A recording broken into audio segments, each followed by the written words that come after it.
To those paying attention, the president's outburst is the latest evidence that he should possibly consider letting Vice President Pence and Dr. Fauci and the others leading the coronavirus task force at the White House take the helm at the daily press conferences. I don't want to eat up too much time in the show today discussing President Trump's behavior.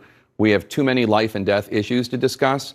But while President Trump should clearly be heralded for closing off flights from China early on, and the government is currently working now on the pandemic, we cannot ignore that much of Mr. Trump's personal response to the pandemic has been insufficient and deceptive and not focused enough clearly on one issue, saving lives. For months, the president belittled the threat of the virus.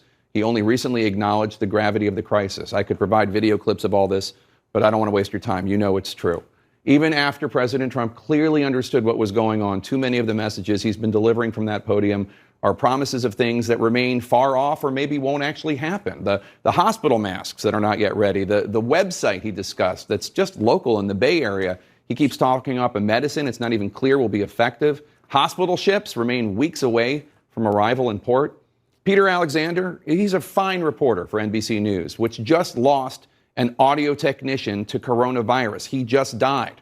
And Peter's question would have been easy for any other politician. It was basically, Mr. President, please reassure frightened Americans. Indeed, Vice President Pence did not have a problem handling that question.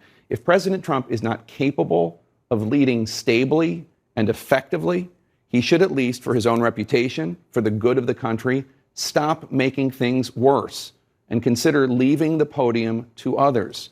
The Hippocratic Oath, first do no harm, that applies to President Trump too. We'll be right back.